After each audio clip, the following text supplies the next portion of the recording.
Hi, I'm Brad's Vintage Collection. It's been a while since I've posted a video, and it's because this one's been kind of hard to do. This is a video talking about my dad and his collection. And my dad was a coin collector most of his life, and at his retirement, he kind of switched from coins to baseball cards. And my dad collected modern baseball cards. His hobby centered around heritage. And so this photo is from August 2nd, 2019, and this was the last card show my dad went to before his Alzheimer's got to the point where he couldn't really go and he couldn't really collect anymore. And this was the National. And my dad didn't buy any cards at this show because he was at a point where his head was thinking that prices were where they were at a different point in time than current prices.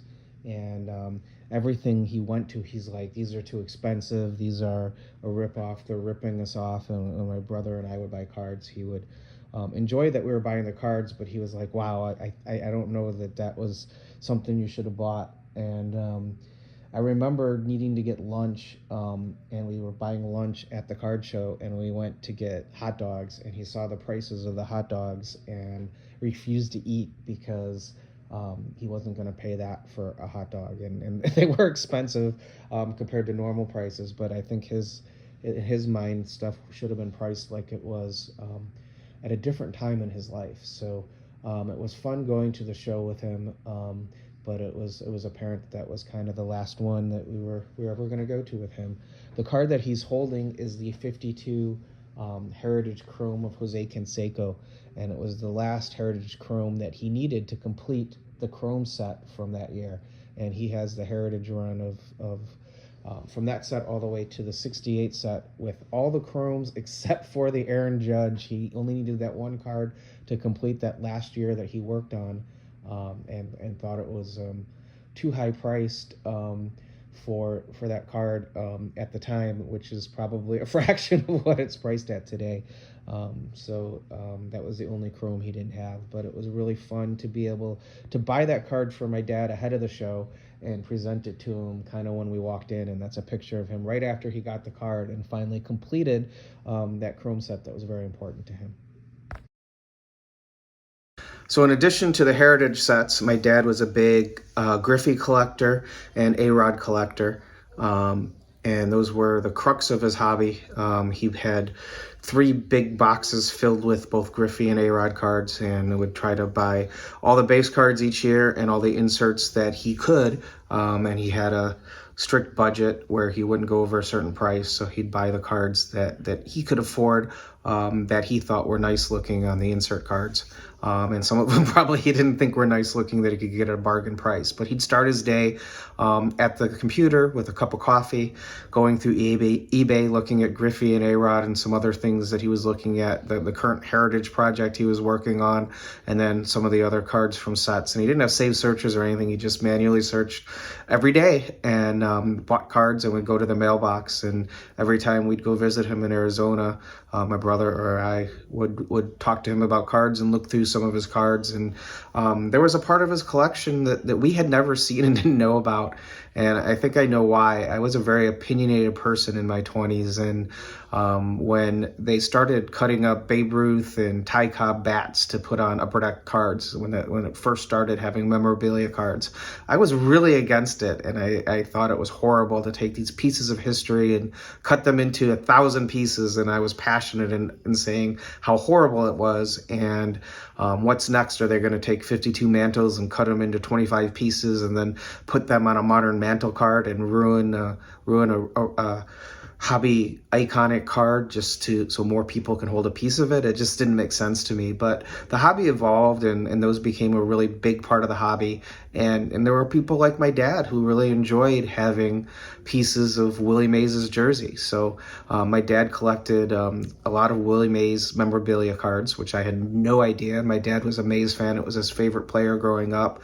His nickname was actually Willie, after Willie Mays. And I was really glad that he collected those, and I can imagine him as I went through the cards, holding those cards, touching the jersey, a piece of Willie Mays, his Heroes jersey, and owning a piece of that. And I kind of see the appeal in it. And the other box that I knew nothing about, he had some Maddox cards, which I don't know why he didn't show me, because I'm a huge Maddox fan, but I think it was because it was in the same box with Pujols cards. And I don't know if, being a Cub fan, he was a little embarrassed to collect a Cardinal, or thought that I'd hate that he collected a Cardinal. I have bad respect for Pujols, but he had a pretty extensive Pujols collection. And those were other cards that I didn't know about. And then he had a big box, or a smallish size box of Topps triple threads of various cards. So I'm going to turn the camera around now and show some of the boxes of my dad's collection that I brought back with me. I was able to go through just a very small piece of his collection, the 3 Griffey boxes, and then the 2 boxes that I brought home that I hadn't gone through yet in this last trip. And every year as I go to Arizona, I'll go through some more cards, and maybe eventually I'll make a drive so I can bring them all at once. But it's been really special going through my dad's cards. And with that, I'm going to turn the camera around and show you the kind of stuff my dad collected that I've been going through. Okay, this is the first box of Griffey's. Like I said in the introduction, my dad has 3 Griffey boxes. I went through 2 of the 3 before coming home from my trip to Arizona. Left one of them with some of the cheaper cards, and then brought the one I hadn't gone through. So I've got 2 Griffey boxes here. And just to kind of show you the type of stuff my dad had. So he had basically pretty much every base card and a lot of the kind of insert cards, as he really enjoyed collecting the Griffey stuff. And some of the cards are really cool looking, like this one's an acetate card, and all of them he had labeled on the back 99 Stadium Club, so the year and the manufacturer. And he would try to go through, before I messed him up, he had them all in year and manufacturer order. So as he went through collecting Griffeys, he just kind of went through year by year, manufacturer by manufacturer, and just put a nice collection together of Ken Griffey cards. So this one's a refractor of the Power Players card for Griffey. Here's a Club 40, and occasionally my dad would have doubles when he would buy cards that he already had, but he tried to, if he bought one card, he tried to get as many different types of variations of the card as he could. These are kind of smashed in here. Let me get one of these out. He loved cards that had memorabilia on them, bats, jerseys, those type of cards, and he had a lot of those in his collection as well. So it just kind of gives you a taste of the type of stuff that was in Griffey box number 1. And I'll move on to the second Griffey box. Okay, here's Griffey box number 2. And as I said, I messed up the order. And how I messed up the order was kind of going through and sorting them by value as my brother and I determined kind of what to do with some of these. So here's another one with memorabilia, and this one has Griffey, McGriff, Palmeiro, and Sosa. Here's a piece of the game Griffey card. Griffey, Rodriguez, and Sosa. And as I said in the introduction, my dad's a big A-Rod collector as well, or was a big A-Rod collector. And haven't really gone through any of the A-Rod cards. This one I personally like, anything that looks like the older stuff. Legendary bat piece. This one's Futures, and again, this is 2001 Flair. He had them all labeled. This is an actual set that he got. He's got the full count insert set. So kind of cool.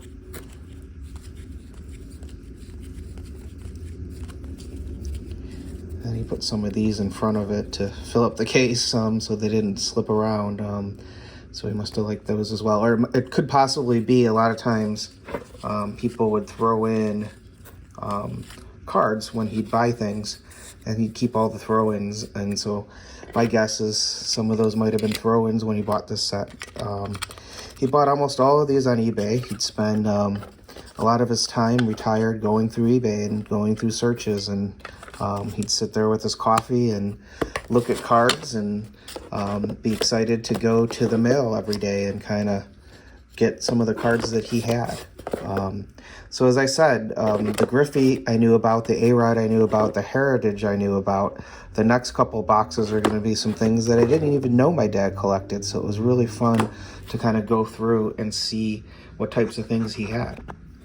So here's something I had no idea my dad collected, and that's Topps triple threads. And I think he didn't share this with me because when I was a cocky kid in my 20s and they first started cutting up jerseys and stuff, I was against it.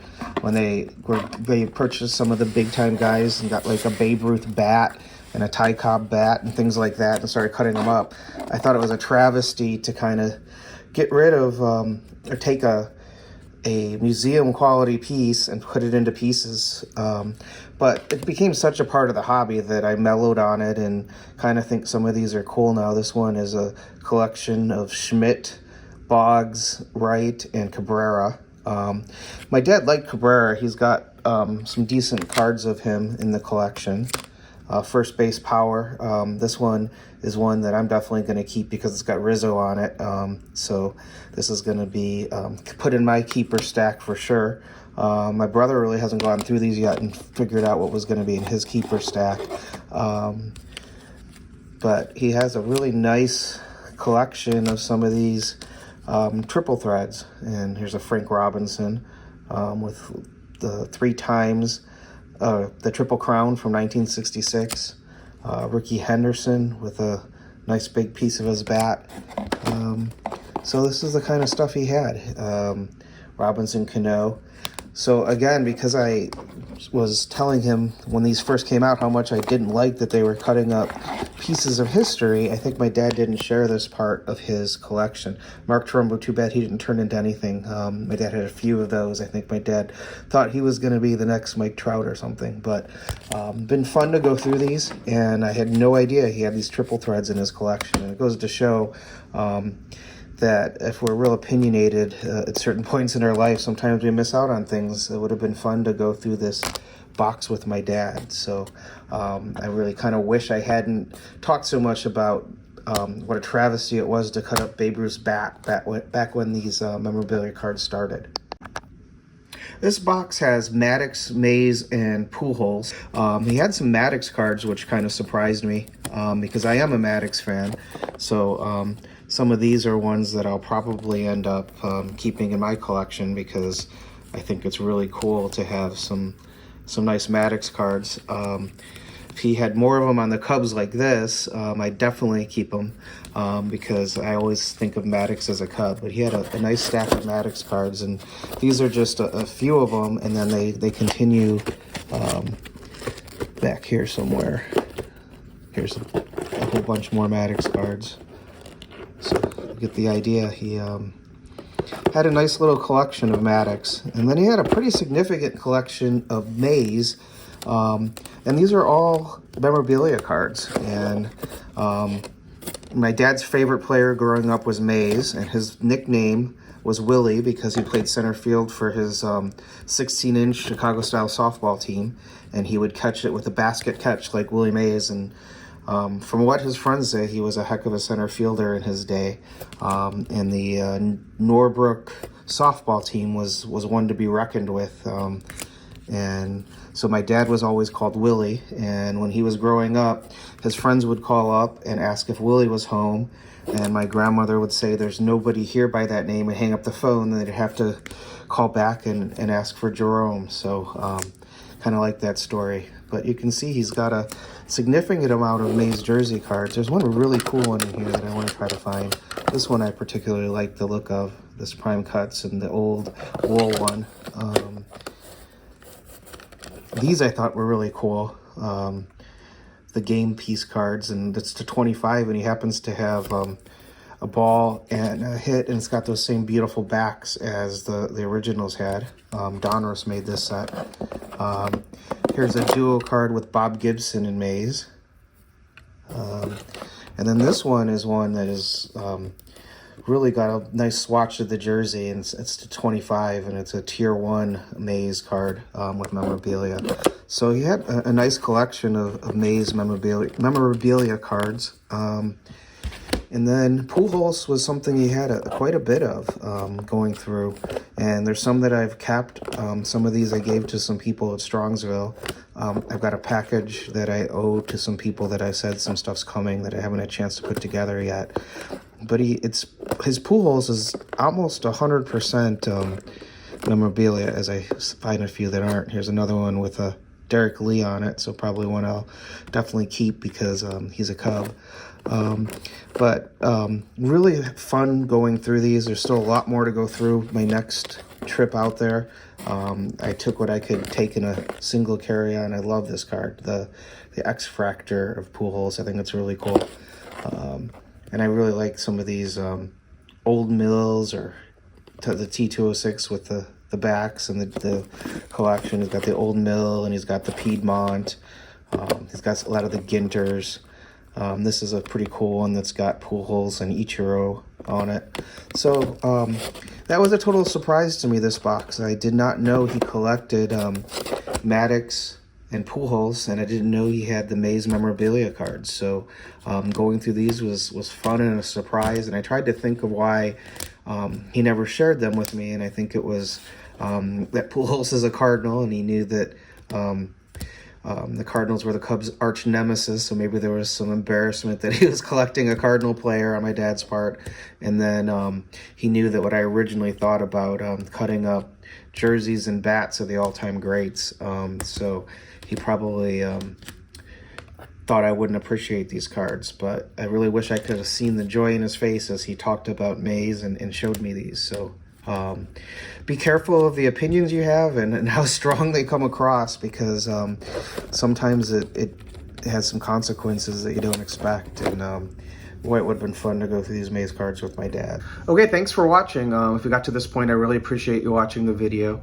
I'm going to get on a more regular schedule again. I purposely told myself I wouldn't make a video until I made the one about going through my dad's collection, because I knew if I kept making videos, I would put that off, and the fact that I had to start making videos again would eventually get me to make this video. And I want to share things in my hobby journey with everyone, and this is definitely an important piece of my hobby journey, going through my dad's collection, deciding what to keep and deciding what to turn into other cards for my collection that fit my collection better than his collection. And I know he'd fully support that. But it's been super fun going through them, and my brother and I are learning some things about my dad that we didn't even know in his collection. And we spent a lot of time talking cards and going through cards with him. Believe me, it was one of our biggest pieces of conversation, pretty much from the time I was 8 until the time he got to the point where his Alzheimer's was to the point where he really couldn't talk about them anymore. So